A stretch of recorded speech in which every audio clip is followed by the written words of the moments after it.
항상 여러분 기억해야 될 것은 우리의 신부는 한 곳은 하늘나라의 시민이지요. 여러분들이 잘 알아들을 수 있게 제가 말씀드린 것은 예수께서 유대 땅에 오실 때 유대 사회는 아주 극단적으로 두 부류로 나눠져 있었다.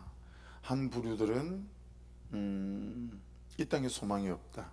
파루시아, 종말이 와야 한다. 종말은 언제 오죠? 메시아가 올 때 종말이 오는 거거든요. 그래서 구약 성경은 끊임없이 메시아가 오실 것이다. 그래서 39권을 9자로 줄이면 그거예요. 메시아가 오실 것이다. 그리고 신약 성경은 메시아가 오셨다 이거든요. 그러니까 그 예수님께서 오셔서 이 땅에 소망이 없다. 그리고 집을 뛰쳐나오고 직장을 뛰쳐나오고 그래서 산속에서 어디 사막에서 그렇게 공동체를 이루고 사는 사람들, 그들을 옳다라고 손들어주지 않았다라는 거죠. 한 부류는 우리가 잘 아는 사두개파처럼 죽고 난 다음에 부활 없다.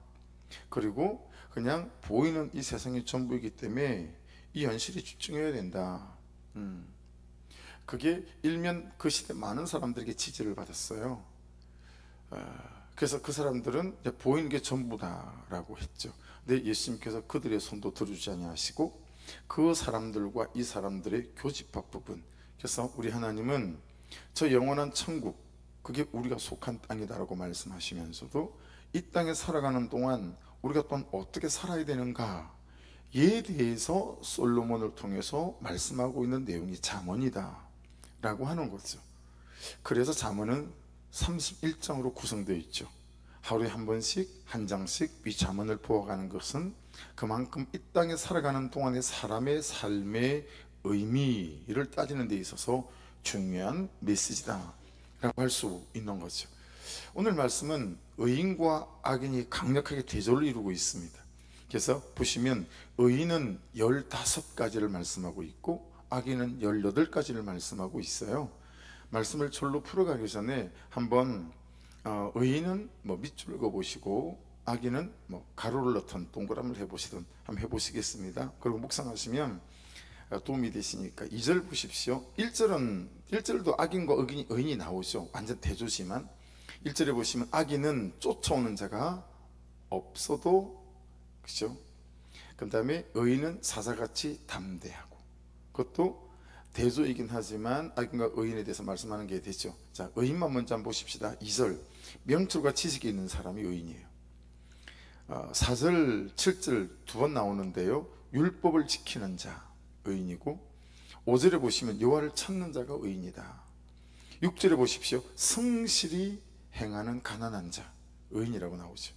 그리고 10절과 18절 보시면 정직한 자가 의인이고, 명철한 가난한 자, 11절에 보시면 명철하지만 가난한 자가 의인이라고 나오고요.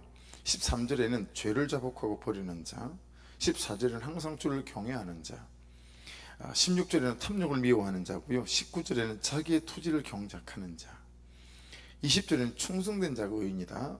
23절에 사람을 경책하는 자, 막 그냥 그렇지도 않은데 입에 발린 소리만 하는 사람들 안 된다라는 거죠.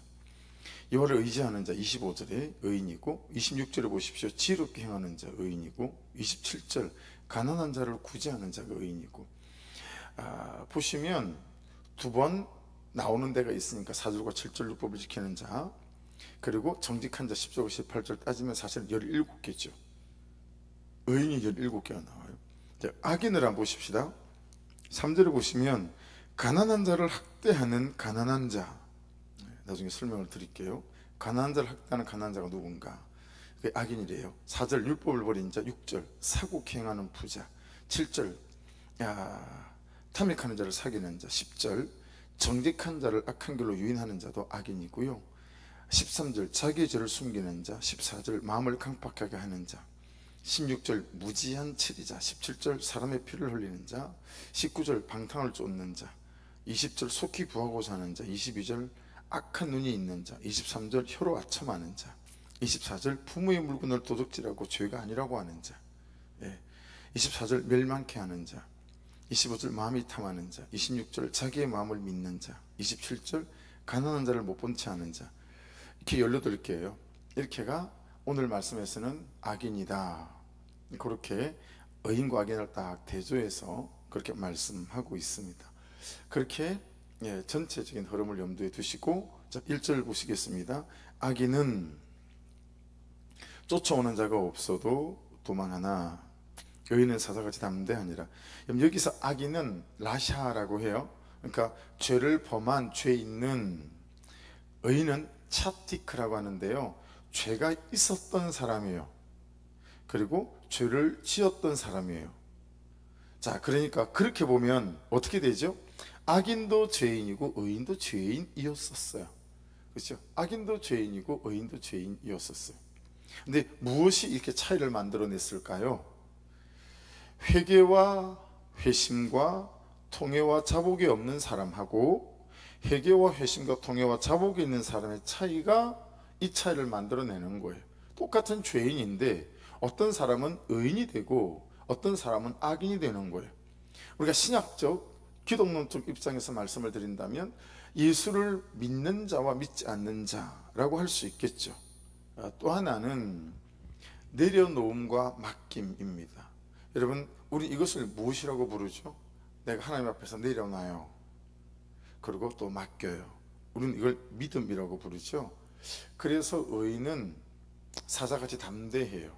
왜냐하면 내가 하나님 그분께 내려놓고, 그리고 또 하나님 그분에게 나를 맡기는 거죠.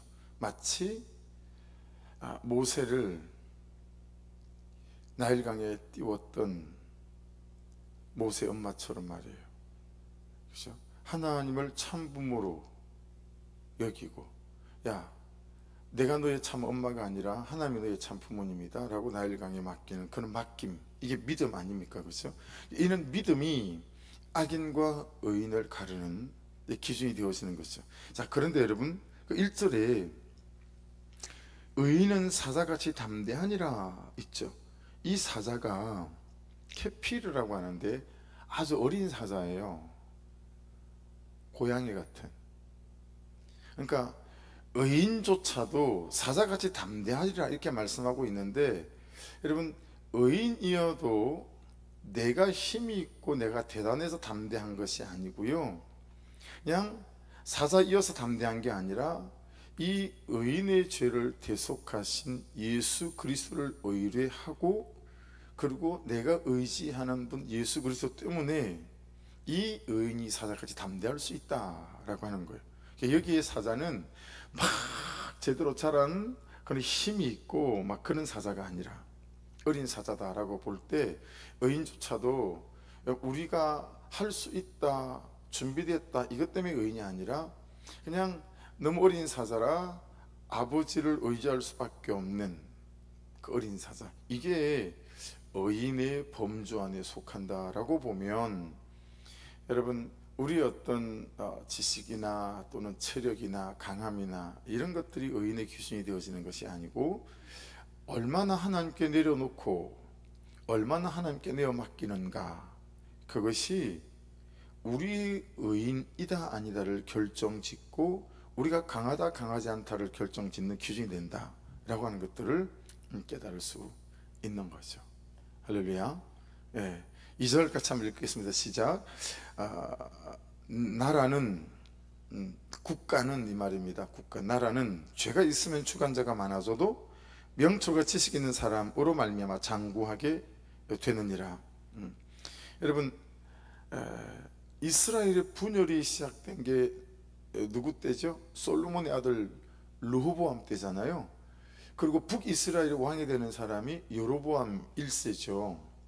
자, 근데 여로보암 1세가 죽을 맛이에요.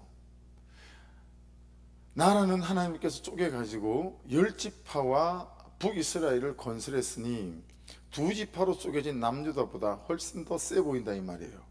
근데 이 여로보암이 너무 안절부절한 거예요. 왜 그러냐면 절기 때만 되면 이 북이스라엘 10지파 모든 백성이 전부 국경을 넘어 예루살렘에 있는 남유다로 가서 예배를 드려야 된단 말이에요. 이게 미칠 노릇인 거예요. 그래서 안 되겠다. 그래서 여러분, 여로보암이 단 지파가 살았던 저 위, 그래서 그 지명도 단이라고 해요. 거기하고 베델에다가 예배 처소를 만들죠. 야, 여기가 예루살렘이다. 그리고 송아지, 금송아지 2마리를 만들어요. 그래서 하나는 단에, 하나는 세겜에 세우고, 야, 이 송아지가 하나님이다. 절기를 자기 마음대로 만들어요. 그리고 예배를 집전하는 제사장도 일반 평민을 가지고, 네가 오늘부터는 대제사장이고, 야, 네가 제사장이다. 그리고 제사장을 세워요. 그냥 레위기 자체를 싹 부정하고 그렇게 만들게 되죠. 그래가지고요, 그 여로보암 이후에 악한 왕들이 수명 중에 대부분이거든요, 북왕국 이스라엘은. 그래서 그 왕의 100년이 지나고 200년이 지나고 300년이 지나고 400년이 지남에도 불구하고 그 왕의 악함을 얘기할 때는 여로보암하고 똑같았더라, 그렇게 표현을 하세요, 성경이. 여러분, 여로보암이 죽고 난 다음에요, 한 200년 채 못 되는 기간 동안 정권이 9번 바뀝니다. 그 당시는 한 사람이 40년씩 50년씩 통치하는 그런 시대 아닙니까? 근데 아들이 아버지를 죽이고 아들이 아버지를 죽이고 막 이러면서 정권이 9번이나 바뀌게 되었어요. 그 말하고 있는 거예요. 나라는 죄가 있으면 주관자가 많아져도 계속 왕이 바뀐다는 거예요. 그러니 백성들이 무슨 안정감이 있겠어요, 그렇죠? 명철과 지식 있는 사람으로 말미암아 장구하게 되느니라. 자, 나라만 그러겠습니까? 가정도 그러겠지요, 그렇죠? 그래서 여러분, 우리를 주관하는 주관자, 여러분과 저, 우리를 주관하는 주관자가 누구죠? 우리가 갖고 있는 세계관, 가치관, 우리가 그거에 따라서 뭘 하고 뭘 안 하고 막 이러지 않습니까? 그렇죠? 그래서 가정도 그렇고 교회도 그렇고 메시지가 같아야 합니다. 이걸 우리가 원 메시지라고 불러요. 메시지가 같아야 돼요. 듣는 메시지가 같아야 하고요, 그리고 말하는 메시지가 같아야 하고요, 나누는 메시지가 같아야 해요. 그래야 아버지하고 아들하고 생각이 다르지 않고, 엄마하고 딸하고 생각이 다르지 않고, 아내와 남편의 생각이 다르지 않죠. 생각해 보세요. 아내와 남편이 항상 싸우는 이유가 뭐죠? 서로가 생각하는 가치관과 세계관에 따라서 삶에 대한 기준이 다 다르기 때문에 그래요. 여러분, 이 세계관, 가치관을 뭘로 맞춰가야 되겠어요? 메시지를 말씀에 맞추어서 같은 메시지 안에서 같이 생각하고 같은 세계관과 같은 가치관으로 걸어가게 될 때 원 메시지로, 이게 이제 제대로 된, 그죠? 그래서 메시지가 하나여야 사람이 하나 될 수 있어요. 그래서 말이 안 통한다라고 표현하시잖아요. 여러분들 중에도, 친구들 중에도, 직장에도 그런 사람 있지 않아요? 벽을 보고 얘기하는 것 같아요. 사람하고 얘기하는 것 같지가 않아요. 이건 그냥 숨이 턱턱 막히죠, 한두 마디 하면. 그리고 4마디 5마디 나누면서 마음에 무슨 생각이 들어요? 야, 대화가 안 되겠구나, 말이 안 통하겠구나, 이런 생각을 하게 되지 않습니까?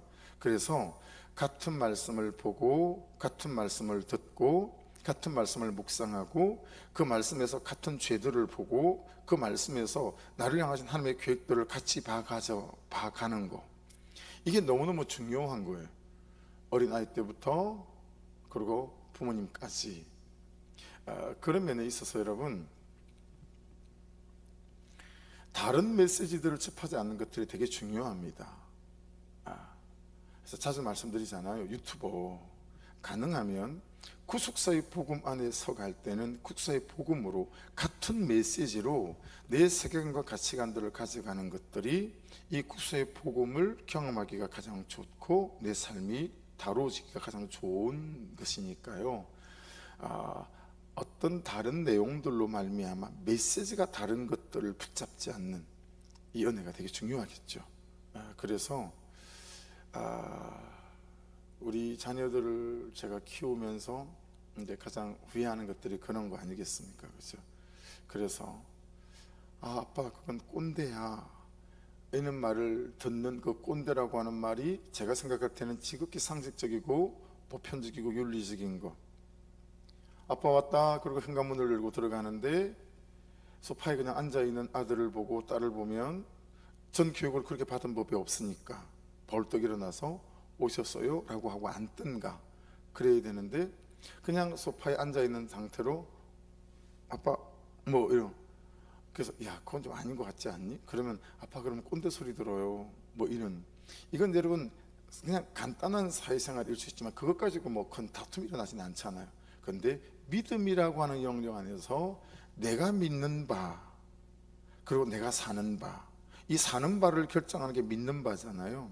근데 그 믿는 바가 서로 다른 메시지를 붙잡고 있다면 정말 어려움이 많다라고 하는 거죠. 그런 부분 안에서 원 메시지로 구소의 복음으로 같은 메시지를 듣고 나누며 여러분 같은 걸음으로 걸어갈 수 있기를 주의 이름으로 부탁드립니다. 3절 보십시오. 가난한 자를 학대하는 가난한 자는 곡식을 남기지 아니하는 폭우 같으니라. 자 여러분 앞에 가난한 자 있죠. 그건 달이라고 쓰십시오. 달 앞에 가난한 자. 이 가난한 자는 재정적으로나 집에 쌀이 없거나 궁핍한 자를 말하는 거예요. 자, 두 번째 가난한 자 나오죠. 가난한 자를 학대하는 가난한 자. 이 가난한 자는 루시라는 자 뜻이에요. 루시.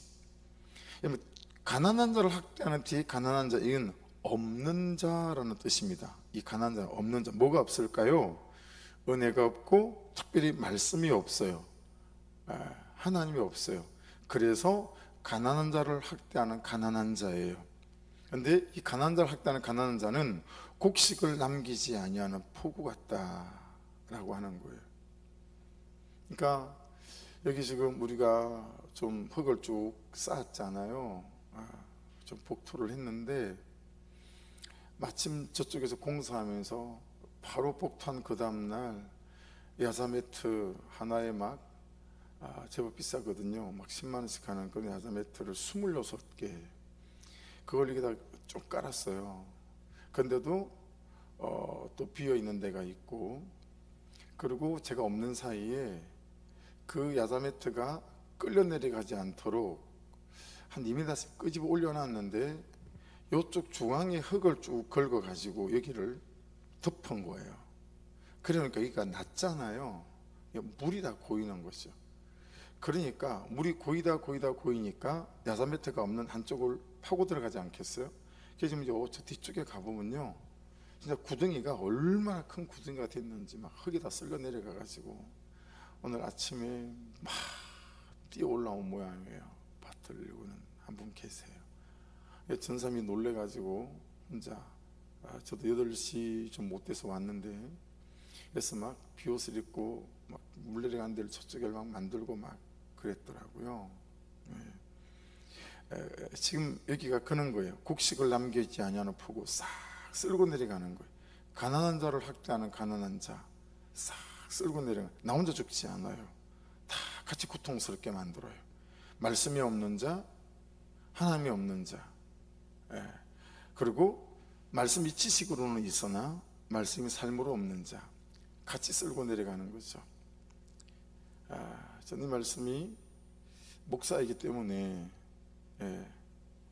그래서 가끔 그렇게 기도가 될 때가 있어요. 하나님, 저는 죽어도 괜찮은데 괜히 저 때문에 아내가, 자녀들이, 성도들이, 교회가 어려움 당하지 않도록 참 이런 기도가 될 때가 있죠. 왜냐하면 저의 허물이 있고 저의 죄가 있고 하니까. 그래서 누가 진짜 가난한 자인가를 묻는 거예요. 지금 말씀은, 그렇죠? 그래서 여러분, 왜 영화가 제목이 기억이 안 나요? 베테랑인가? 잘 모르겠어요. 그 무슨 형사 한 분이 대사 중에, 야 우리가 돈이 없지 가오가 없냐? 이는 막 대사가 있어요. 그게 이제 유행이 되어져서 많이 세상에 이제 회자되었던 그런 대사인데, 이 가오는 일본 말이거든요. 가오는 일본 말인데 우리나라 말로 번역하면 야 내가 낫이다 또는 자존심, 야 우리가 돈이 없지 자존심이 없냐, 이제 이 말을 그냥 시중에서는 야 우리가 가오가 없냐 이렇게 쓰는 거 아니겠어요, 그렇죠? 그러니까 여러분, 진짜 가난은 돈이 없는 가난이 아니라 말씀이 없는 가난이고 은혜가 없는 가난이다 라고 하는 거죠. 은혜가 없는 가난이다. 그래서 6절에 보십시오. 가난하여도 성실하게 행하는 자는 부유하면서 굽게 하는 자보다 낫다, 그렇게 말씀하고 있습니다. 그래서 항상 말씀드리지만 며칠 전에도 말씀드렸잖아요. 말씀 앞에서 우리가 나눴었잖아요. 내가 지금 처해 있는 그 현실이, 그걸 가지고 다른 사람을 평가하거나 나를 평가하는 일에 참 우리는 주의가 필요하다, 그런 말씀을 나눴었습니다. 그래서 여러분, 우리가 좀 돈은 없지만, 그죠? 가오가 없는 사람들이 아니니까, 네, 진짜 가난한 사람 되지 않는 은혜가 있기를 주의 이름으로 축복합니다. 4절 보십시오. 율법을 버린 자는 악인들은 칭찬하나 율법을 지키는 자는 악인을 대적하느니라. 뭐 당연하지 않겠어요? 구약 성경에서 율법은 항상 모세오경을 말하는 거고요. 이제 신약시대 우리가 볼 때는 율법은 신구약 66권 말씀 전체를 말한다라고 보면 되겠죠. 근데 이 말씀을 버린 자가 악인을 칭찬하는 거죠. 또 말씀을 지키는 자가 악인을 대적하는 거죠. 이유가 뭐겠어요? 삶 때문입니다. 삶. 그죠? 삶이 있는 자와 삶이 없는 자의 차이가 만들어내는 거죠. 그러니까 내 삶이 있는 자는 악인과 대적하겠죠. 근데 내 삶이 없는 자는 악인을 칭찬하는 거죠. 왜냐하면 내 삶이 말씀을 따라 사는 삶이 없기 때문에 같이 그냥 동조하는 거죠. 그래서 여러분, 내 삶만큼 하나님을 경험하고 또 내 삶만큼 말씀을 경험하게 되는 줄 믿습니다. 그래서 저와 여러분 안에 항상 우리가 하나님을 믿지만, 말씀을 믿지만 또한 삶이 있어서 하나님을 경험해가고 참 말씀을 경험해가는 은혜도 함께 있기를 주의 이름으로 축복합니다. 5절 보십시오. 악인은 정의를 깨닫지 못하나 여호와를 찾는 자는 모든 것을 깨닫느니라. 그게 정의에다가 자주 나오는 단어죠. 미스파트라고 좀 적어 놓으시면, 그럼 이게 이제 그냥 법원에서 판사가 땅땅 두드린 그런 결론, 그런 이제 판결이에요. 그런 걸 말하는 거거든요. 법적인 결정. 그런데 악인은 왜 정의를 깨닫지 못할까요? 악인이 왜 정의를 깨닫지 못할까? 하나님에 대한 정의, 말씀에 대한 정의. 그 이유는 자신에게 그 근거를 두고 있기 때문에 그래요. 그렇죠? 그러니까 악인은 자신에게 근거를 두고 있기 때문에 뭐가 안 되죠? 자기 객관화가 안 돼요. 항상 자기가 옳아요. 자기가 맞고 항상 자기가 피해자인 거죠. 그래서 말씀에 비춰서 자신을 볼 줄도 모르고, 그러니 상식도 별로 잘 안 통해요. 그리고 보편적인 것도 잘 안 통하고요. 근데 더 어려운 사람은 상식적이고 보편적인 합리적인 사고가 통하는 사람들이 더 어려울 때가 훨씬 사실은 많습니다. 그런 사람들일수록 말씀이 말씀하시는 은혜와 믿음이 상식적이지 않거든요. 보편적이지 않거든요. 그래서 오히려 훨씬 더 이 보편적 믿음들을 잘 받아들이지 않아요. 그래서 참 여러분, 목사로서의 갈등은 그런 건 것 같아요. 이렇게 간혹 뉴스 같은 거, 책을 같은 거 보면 참 합리적인 생각을 하고 보편적인 생각을 해서 모든 사람들에게 참 사람이 괜찮다라고 인정받는 사람이에요. 그래서 저도 참 사람의 생각이 반듯한데, 보편적이고 합리적인데, 근데 이 사람의 말 끝에 세상에 그 사람의 창조론을 믿는다네요? 이런 식으로 말하는 이 시대 지성인들이 굉장히 많아요. 그 사람의 참 지성과 그 사람의 삶을 쳐다보고 혹했어요, 제가. 야, 참 사람이 생각이 반듯하고 합리적이다. 그런데 어느 날 그 사람 말 끝에 세상에 근데 그 사람이 창조론을 믿는답니다. 이야, 웃기지 않아요? 이런 식으로 말을 하는 거예요. 그래서 알게 되어지는 거죠. 여러분, 보편적이고 합리적이고 상식적이고 삶이 성실해 보이는 사람들이 오히려 더욱더 하나님에 대하여, 말씀에 대하여 적대적인 대적하는 악인일 때가 많다라고 하는 부분 안에서, 그런 사람들은 자기가 죄인이다라고 생각 잘 하지 않기 때문에 여호와를 찾는 일이 절대 없죠. 그렇죠? 5절 다시 보십시오. 마지막에 여호와를 찾는 자는 모든 것을 깨닫느니라. 뭘 깨닫는 거예요? 내가 죄인이라는 걸 깨닫는 거예요. 그렇죠? 그래서 그는 나보다 옳다를 외치는 거죠. 그래서 내일 이제, 그리고 다음 주 되면, 주일 되면 아시겠지만, 이번에 이제 노방전도 나가니까 배너 있죠. 이렇게 세워놓는 광고판, 그걸 4개를 맞췄어요. 하나는 그냥 전도 문구에 들어간 대로 예수 모르는 사람들이 편하게 잘 접촉점이 될 수 있겠다는 문구를 넣었어요. 하나님은 당신이 지금보다 더 행복하기를 원합니다. 그런데 다른 세계는 우리가 붙잡는 세계관, 가치관, 슬로건을 넣고 싶은 거예요. 그래가지고 주문한 걸 바꿔가지고 그건 나보다 옳다, 이걸 사람들 잘 못 알아들을 것 같아서 당신이 나보다 옳습니다, 그렇게 맞추고, 그리고 가정을 지킬 만한 가치가 있습니다, 그렇게 맞추고, 하나는 최고의 복수는 용서입니다. 세 개를 그렇게 해서 네 개를 맞췄어요. 그랬더니 오늘 우리가 막 그 작업하다가 장로님이 모 집사님에게 요거 끝나고 나면 그 집에 선물로 드리겠다고, 그 중에 하나, 이렇게 뭘 선물로 주겠다 그런지 아세요? 그 집사님한테 그는 나보다 옳도다, 이걸 선물로 주겠나. 현관에다 딱 세워놓으라고. 그러고 보니까 여러분들을 보니까 다 선물하고 싶은 것들이 다 이렇게 생기는 거 있죠. 여러분은 저한테 뭘 선물하고 싶으세요? 아마 전도사님이 나한테 선물하고 싶은 게 있을 거예요. 간사님도, 우리 아내도 그렇겠죠. 옆에서 저와 항상 호흡하는 분들은 저한테 선물하고 싶은 게 있지 않겠어요? 혹시 여러분에게 그런 선물이 갈 때 아멘으로 잘 받으시길 주의 이름으로 축복합니다. 여러분, 조그만 배너가 있어요. 요만한 배너. 이게 휴대폰 파는 가게에서요, 이렇게 쓰는 거거든요. 옛날에 전사님이 이걸 한 대여섯 개 가져와가지고 교회에서 썼었던 적이 있어요. 어느 날 여러분에게 선물을 줄지도 몰라요. 요만한 책상에 올려놓는 배너에 딱 써가지고 정신 차려라 뭐 이런 거 있잖아요. 제발 기도 좀 해라 뭐 이런 거 있잖아요. 그래서 웃으니까 좋네요. 금요일 날, 수요일 날 말씀 전하다가 이렇게 말씀 언제 끝내지 하고 이렇게 갈등할 때가 되게 많아요. 여러분들이 너무 힘들어 하시는 것 같아가지고. 여러분, 여호와를 찾는 자가 깨닫게 됩니다. 그렇죠?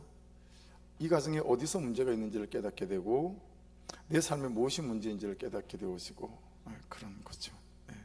자신이 약한 자임을 깨닫게 되어지고. 7절 보십시오. 율법을 지키는 자는 지혜로운 아들이 음식을 탐하는 자와 사귀는 자는 아비를 욕되게 하는 자니라. 여러분, 음식을 탐하는 자를 원어 성경을 찾아봤더니 방탕한 삶을 사는 자, 이렇게 번역을 했고요. 공동 번역 성경을 찾아봤더니 거기에는 여러분, 여기 음식을 탐하는 자를 세상에 무슨 단어로 번역한 줄 아세요? 건달로 번역을 했어요. 음식을 탐하는 자를 건달이다, 이렇게 표현을 했더라고요. 그래서 여러분, 건달의 아들이 누군지 아세요? 반달입니다. 이건 건달도 아니고 일반 시민도 아니고 반달. 근데 교회 안에 반달 같은 그리스도인들이 많다라고 하더라고요. 제가 볼 때 그런 건 아니고. 8절로 넘어가 볼게요. 중앙 편리로, 이건 고리대금이죠. 굉장히 높은 이자로 자기 재산을 누리는 것은, 말씀이 진짜 이런 말씀이 소설에 드라마 이런 거 없잖아요. 중한 별리로 굉장히 높은 고리대금, 그는 이자놀이로 자기 재산을 누리는 것은, 보세요, 가난한 사람을 불쌍히 여기는 자를 위해. 가난한 사람을 불쌍히 여기는 자가 누구죠? 하나님이죠. 가난한 사람을 불쌍히 여기는 자를 위해 그 재산을 저축하는 것이니라. 내가 열심히 있는 돈을 가지고 막 5부 6부 해가지고 이자를 막 해가지고 돈을 모으는데, 내가 모으는 그 돈들이, 그렇게 그 사람이 모으는 돈들은 가난한 사람을 불쌍히 여기는 자를 위해서 그 재산을 저축하는 것 뿐이라는 거예요. 무슨 얘기예요? 어느 날 불현듯 하나님이 개입하시고 뛰어들어오셔서 그렇게 높은 이자로 취했던 내 재산들을 오히려 탁 털어서 하나님께서 그런 자들에게 흘려보내시게 될 거다라고 하는 메시지이니까요. 여러분, 내 인생에 내가 개입해서 높은 고리로 어떤 것으로 내 인생을 만들어가기보다, 하나님이 뛰어들어오지 않을 수 없는 하나님의 시선을 멈추게 만들고 하나님 그분의 마음이 감동되게 만드는, 여러분, 하나님의 개입을 불러올 수 있는 좋은 것으로 말이죠. 그런 저와 여러분의 순종이 있고 또 은혜가 있기를 주의 이름으로 축복합니다.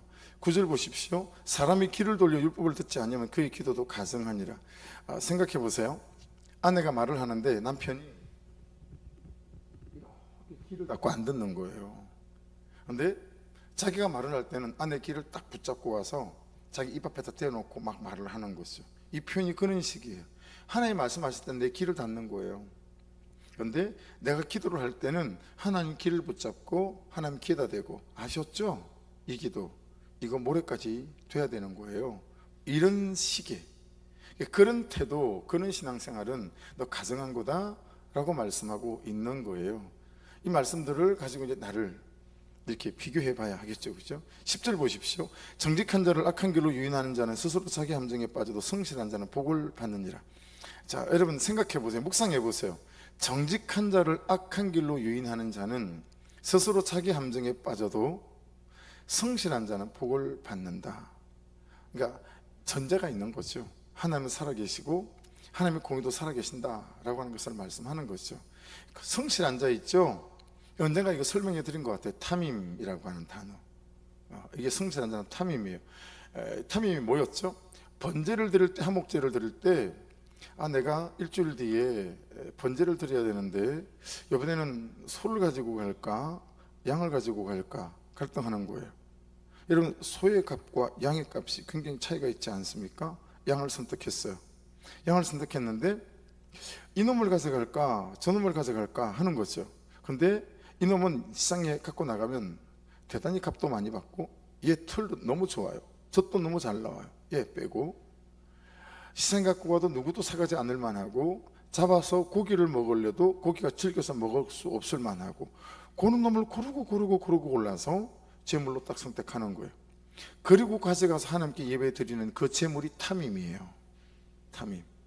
하나님이 받을 수도 없고 하나님께서 번제로 드리든 화목제로 드리든 이 제물을 받을 수가 없는 제물, 이게 탐임이에요. 탐임. 근데 그 성실한 자를 탐임이라고 말씀하고 있어요. 팔 수도 없고 먹을 수도 없고 누구에게 선물을 주고 생생낼 수도 없는 것, 그걸 제물로 끌고 온다면 그 사람을 하나님을 하나님으로 인정하는 사람이라고 우리가 인정할 수 있겠는가 라고 하는 거죠.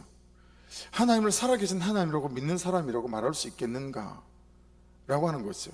종교적인 대상일 뿐이지 인격적인 대상이라고 말할 수 있겠는가 라고 하는 거죠. 그래서 여러분, 여기서 성실한 자가 복을 받는다라고 하는 것은 여러분 태도의 문제이기 이전에 중심의 문제라는 거예요. 성실한 자는 여러분 태도의 문제이기 이전에 중심의 문제다. 어떤 중심이요? 탐임이 없는 중심. 내게 가장 좋은 것을 드리기 좋아하고 내가 가장 아까워하는 것을 드리기 좋아하고 내가 가장 힘든 것을 드리기 좋아하는, 그게 성실한 자라는 거예요. 열심히 회사 다니고 열심히 이게 아니라 정말 하나님께 나의 가장 좋은 것, 누가 봐도 귀하다 싶은 것, 이런 것들을 드릴 줄 아는 사람이 성실한 자다. 그래서 여러분, 우리의 태도, 이거 종교적으로 성실할 수 있거든요. 그렇잖아요. 성품 자체가 여러분 성실해서 하기로 딱 한번 결정하면 쫙 하는 사람들 있잖아요. 멋있는 사람들. 우리는 그런 축에도 못 끼지만, 근데 그런 사람들일수록 여러분 잘 살펴보셔야 해요. 그냥 내가 하기로 한 것들에 대해서 성실함으로 쭉 하는 그 태도 이전에 내가 정말 내 중심이 하나님을 하나님으로 인정하는, 그래서 가장 좋은 것들을 드리려고 하는, 가장 좋은 것을 드리는 건 우리에게는 뭐겠어요? 순종이겠죠. 그죠? 뭐 그런 거죠. 그래서 한번 따라해 보십시다. 중심이 태도를 낳습니다. 할렐루야. 중심이 태도를 낳고요, 하나님은 그 중심을 받으시는 거예요. 그래서 가부의 두 렙돈을 앞에 드렸던 어떤 부자가 드린 예물보다 귀하대요. 그렇잖아요. 그 얼마 안 되는 돈, 우리나라 돈으로 따지면 120원도 안 되는 돈, 그걸 어떤 부자들이 한 큰 헌금보다 큰 헌금이다 말씀하시는 이유는 이 중심을 보시는 하나님이다라고 하는 부분에 있어서 없는 게 무슨 문제가 돼요? 할 줄 모르는 게 무슨 문제가 돼요? 하나님께서 여러분의 마음을 받을 수 있기를 주의 이름으로 축복합니다. 하나님, 제가 너무 없는데, 없지만 하나님 이걸 드려요. 그런데 하나님께서 그게 너무 귀한 거예요. 왜냐하면 그게 그 사람의 전부이니까. 하나님, 제가 형편상 너무 하기가 어렵지만 제가 이렇게 합니다. 그렇죠? 시간을 쪼개고 마음을 쪼개고 몸을 쪼개서 참 하나님께서 원하시는 그 어떤 것들을 하는 거죠. 그래서 하나님께서 그 중심을 받으신다라고 하는 거죠. 성실한 자는 복을 받는데요. 여러분, 하나님께 나의 중심이 어제 아침 말씀처럼 진실하고 성실하면 하나님께서 그 사람을 복 주시는 은혜가 있게 되는 줄 믿습니다. 그래서 중심이 태도를 낳는다라는 거, 하나님에 대한 중심, 하나님을 생각하는 중심. 11절 보십시다. 부자는 자기를 지혜롭게 여기나 가난해도 명철한 자는 자기를 살펴 아느니라. 여러분, 이거 항상 부자 얘기가 나오면 이혼론에 빠지면 안 돼요. 부자는 악한 것처럼 그렇지 않습니다.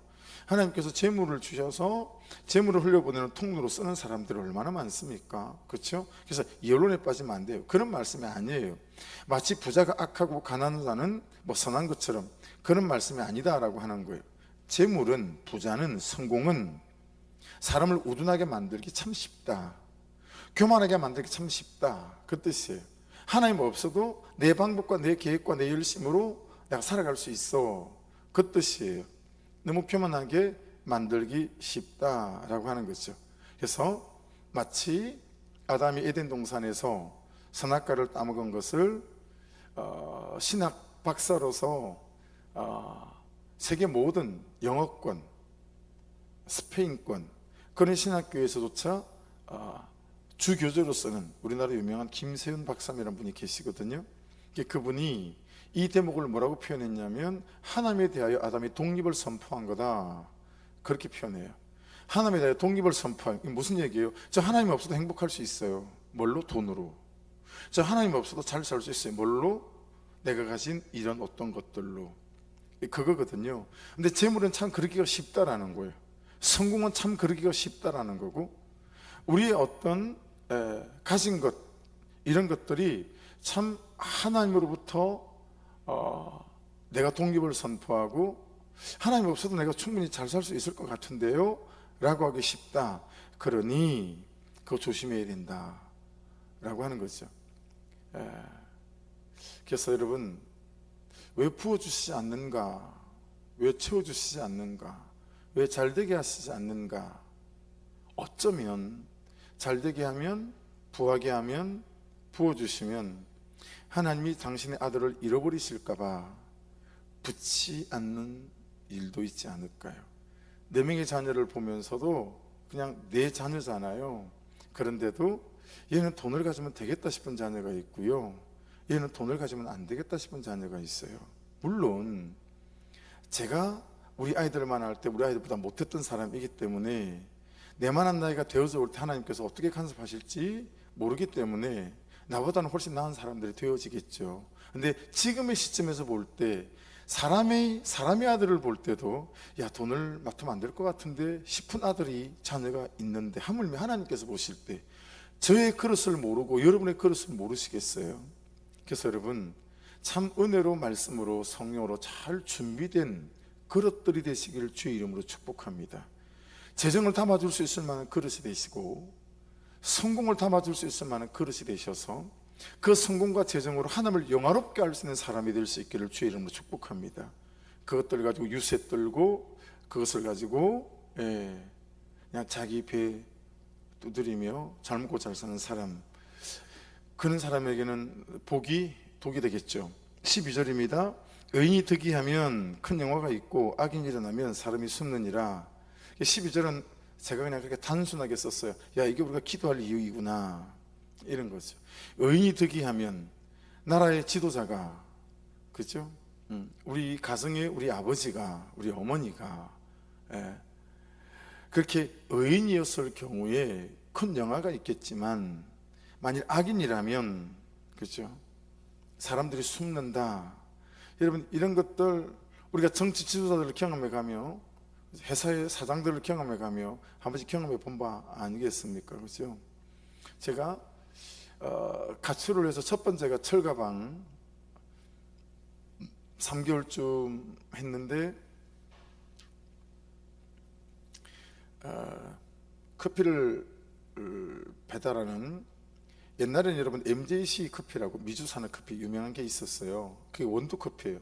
다 분말로 해서 맥신 커피를 먹었는데 미주 산업에서는 이 다방 커피숍에 원두를 가지고요, 브라질, 에티오피아, 또 콜롬비아 이런 걸 1대 2대 3으로 막 섞어 가지고, 그래가지고 바로 대리점에서 갈아요, 원두를. 예, 가른 다음에 그 1대1에서 3 비율로 해서 이제 갖다 주는 그 커피 대리점에서 사장님이 해병대 출신인데 저를 잘 보고 그렇게 이제, 야, 너 어떻게 해주면 여기 올래? 제가 그때 월급으로 5만 원 받았거든요. 그랬더니 사장님이 월급 조금만 더 주세요. 그랬더니 12만 원을 주겠대요. 저 공부 좀 할 수 있으면 좋겠어요.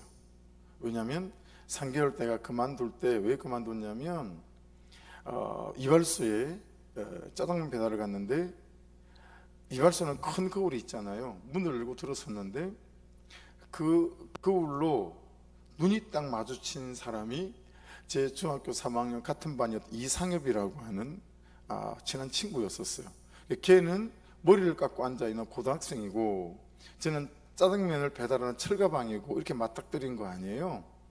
야, 지궁이라도 있으면 숨고 싶더라고요. 그래서 야, 금방 소문나겠다, 얘가 소문내면 친구들이 찾아올 수 있겠다. 그래서 마침 그만둘 이유를 찾고 있는 중인데 그 사장님이, 야, 너 우리 가게로 오면 공부시켜줄게. 그래서 너무 공부가 하고 싶은 거예요. 그 친구를 만나고 났더니, 야, 검정고시라도 고등학교를 마쳐야 되겠다. 이게 두 가지 조건을 다 해준다니까 그 길 갔는데요. 이제 원두를 갈다가 제가 실수를 했어요. 그래서 원두 가는 기계가 3개인데 이게 되게 급하거든요. 근데 제가 잘못해가지고 원두 가는 기계를 2개를 다 고장을 냈어요. 금방 고치기 어려울 정도로. 그러니 막 아침에 전화가 난리가 났어요. 여기도 갖다 주고 저기도 갖다 주고 해야 되는데 제가 2개를 다 고장을 낸 거잖아요. 이야, 그 해병대 출신이 생기기도 우락부락하게 생겼어요. 근데 그 소뚜껑 같은 손으로 뺨을 제가 3대를 연이어 맞았는데, 이쪽 후려치고 저쪽 후려치고 이쪽 후려 3대를 맞았는데 제 몸이 그냥 여기 척척박히고 저기 척박히고 막 그러는 거예요. 그래서 제가 그 길 그만두게 됐던 이유가 됐었는데, 야, 맞고는 직장생활 내가 못하겠다, 뭐 이런 생각이 들더라고요. 그러니까 여러분, 우리가 그렇게 때리진 않지만 말로 때리잖아요. 태도로 때리고 감정으로 때리고, 그런 부분 안에서 우리가 기도할 이유가 된다고요. 내 직장 상사, 우리나라의 지도자, 이 지역의 시장, 이 지역의 국회의원, 우리 공동체의 목자들을 위해서도, 그렇죠? 기도할 이유가 된다. 그래서 여러분, 항상 하나님께서 내 주변에 주신 사람들과 특별히 공동체 세우신 사람들 어디라도 여러분 기도하시는 은혜가 있기를 주의 이름으로 축복합니다. 그래야 여러분에게 영화가 있어요. 의인이 득이해야 되니까, 그렇죠? 아니면 악인이 의인이 되어서야 되니까. 그래서 그를 나무라지 말고요, 내 기도가 없는지 있는지를 살피는 게 중요하다라고 지금은 잠언이 우리에게 말씀하고 있습니다. 13절까지만 말씀을 나눌까요? 23절을 나누고 말씀을 마치겠습니다. 23절을. 자, 23절을 보십시오. 사람을 경책하는 자는 혀로 아첨하는 자보다 나중에 더욱 사랑을 받느니라. 네, 여러분 참 이거 쉽지 않은 거 아시죠? 네, 저 이거 잘 못해요. 네, 제가 사람에게 싫은 소리를 잘 못해서, 그래서 제가 좋은 지도자라고 보기는 어려운 사람입니다. 목사가 사람에게 싫은 소리 잘 할 수 있어야 되거든요. 근데 저는 싫은 소리를 잘 못해요. 또 둘러서 하고, 싫은 소리 못하면 다행인데 뒤에서 또 판단은 해요. 왜 그래? 네? 이해가 안 가네 진짜. 이런 거죠. 그러니까 참 좋지 못한 경영성을 가진 사람이라고 얘기할 수 있겠죠. 근데 말씀이 우리에게 지금 이렇게 권면하는 거예요. 사람을 경책하는 자는 혀로 아첨하는 자보다 나중에 더욱 사랑을 받는다 라고 말씀합니다. 그러니까 여러분, 경책이라는 말은 다른 사람의 잘못에 대해서 사리에 맞는 말로 꾸짖기도 하고 돌이키도록 충고하는 것을 말해요. 국어 사전적인 의미를 말씀드렸습니다. 그럼 성경적인 의미로, 성경의 원어적인 의미로 말씀을 드려볼게요. 앞에 건 사전적인 의미고, 이 경책하는 자는 아카흐라고 합니다. 아카흐라고 하는데 비난하다라는 뜻이에요. 사람을 경책하는 자는, 사람을 비난하는 자는 혀로 아첨하는 자보다 나중에 더욱 사랑을 받느니라. 우리 일반적 상식과 좀 약간 안 맞는 그런 말이죠. 근데 이게 첫 번째 쓰였던 많은 용례는 하나님이 꾸짖을 때 썼던 거예요. 하나님이 모세를 꾸짖을 때, 하나님이 이스라엘 백성들을 꾸짖을 때. 너무 성경의 구절이 수두룩하게 많아가지고 다 언급할 수가 없어요. 예. 그래서 레위기에서도 가면 하나님께서 내 이웃을 경책하라 이런 말씀이 나옵니다.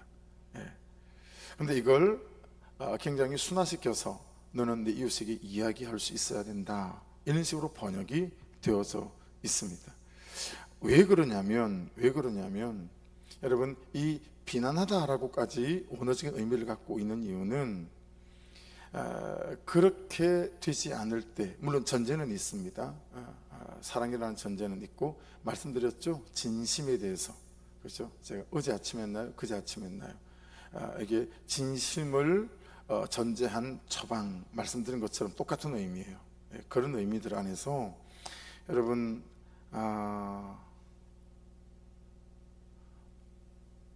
말씀이 기준이 아닌 세상적 기준으로 그냥 단지 사람을 위로하고 공감하고 하는 것으로 끝나지 않고, 말씀으로 그를 살리기 원하는 진심과 중심으로 여러분 권면하고, 그리고 경책하는, 그리고 이것을 우리는 처방이다라는 이름으로 부르죠.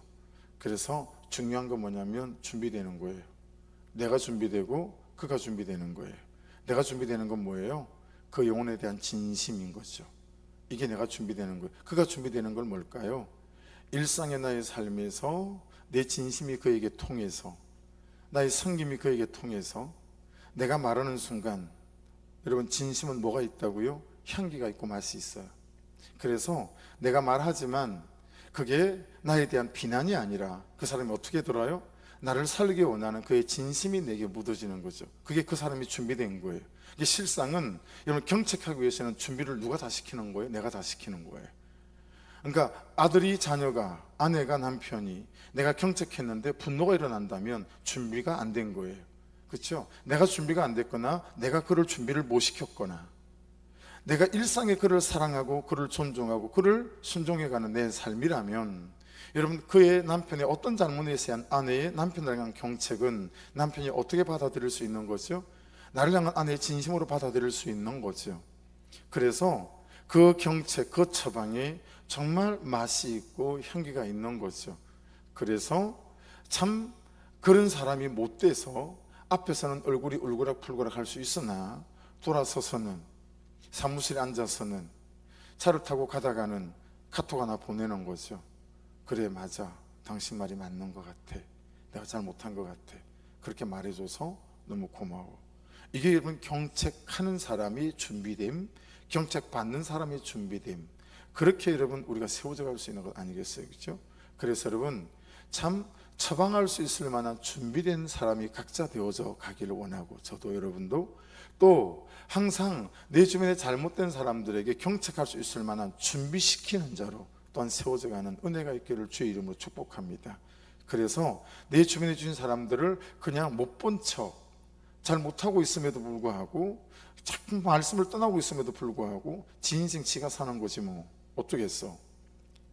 그렇게 하고 지나치는 악인이 되지 마시고, 내가 준비되고 그를 준비시켜 말씀을 가지고 말씀대로 경책할 수 있을 만한 인생 되어지셔서 어느 날 돌아봤을 때 말씀 그대로 그가 찾아와, 야, 집사님 때문에 내가 오늘 이렇게 이 자리에 서 있어요 라고 고백받을 수 있는 그런 은혜가 저와 여러분의 것이길 주의 이름으로 축복합니다.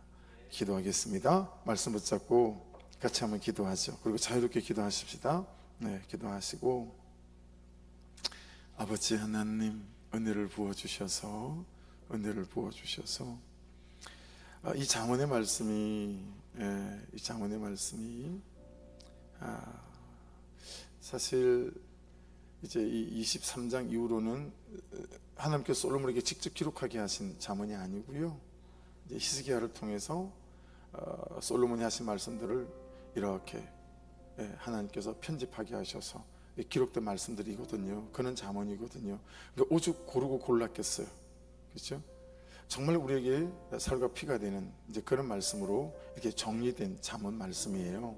그래서 지금 기도하실 때 아버지, 참 말씀 하나하나가 주의 은혜로 말미암아 주의 은혜로 덮어져서 내가 잘 준비되어지고 또 준비시키는 사람 되어져서 살아나고 살리는 인생으로 세워져가는 이 잠언이 글이 아니라 삶이 되어지고, 글이 아니라 아버지 나의 삶의 그림이 되어질 수 있는 은혜가 되게 도와주시옵소서. 이 말씀을 듣기도 부끄럽고 제 입장에서는 이 말씀을 전하기도 부끄러운 삶의 모습들이 있지만, 아버지 그냥 말씀으로 또 전하고 듣습니다 라고 고백하며, 이 잠언의 말씀이 날마다 내 인생의 걸음이 되고 내 근육이 되고 내 태도가 되고, 무엇보다 중심이 더 중요하다고 했으니 그런 중심으로 주 앞에 세워져가는 인생 되게 도와주옵소서. 우리 말씀 붙잡고 먼저 주여 한번 부르고 같이 한번 기도하십시다. 주여! 아버지 감사합니다. 오셔서 오늘도 이 말씀이 우리를 살리고 우리를 일으키고 우리를 세우는 능력의 말씀이 될 수 있도록 아버지 인도하여 주시옵소서. 하늘의 크고 선하시고 놀라우신 은혜와 능력으로 아버지 함께 주시기를 간절히 간구합니다. 주님 아버지 도우소서. 은혜 가운데 붙잡아 주시고 성령의 거룩한 권세와 능력과 말씀하심으로 함께해 주시옵소서. 아멘.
알겠습니다. 이 기도로 자유롭게 기도하죠. 내일 날씨를 위해서 전도지 받아보는 영혼 한 사람 한 사람을 위해서 축구 전도 가는 세종한교회 16팀, 또 우리 교회 7팀, 노방전도팀, 식당 이 더운데 내일 식사를 준비하면 얼마나 또 힘이 들까. 참 미안하고 죄송한 마음이 또 있어요. 비가 오든 오지 않든 이 무덥고 더운 또 노방 전도는 또 얼마나 간단치 않을까. 기도해 주십시오. 하나님이 이 때를 주시고 또 간섭하셨으니 자격도 안 되는 우리를 이렇게 또 귀한 전도 축제 가운데 몰아넣으셨으니 하나님 향하시는 은혜가 능력이 일들이 일어나게 될 줄로 믿습니다. 한 사람 한 사람들을 위해서 기도하시고 그렇게 나아가기를 원하고, 그리고 한 가지는 화요일 날 새벽에 잠을 좀 설쳤어요. 많이 설쳤어요. 왜냐하면 목자 중에 한 사람이 실제처럼 제가 꿈 얘기는 거 잘 안 하잖아요. 꿈에 떡하니 나타났어요. 그래서 울면서 너무너무 우리 교회를 떠나고 싶다는 거예요. 너무너무 우리 교회를 떠나고 싶다고. 너무 처절하게 서글프게 제 앞에 무릎을 꿇고 우는데 그러다 잠이 깼어요.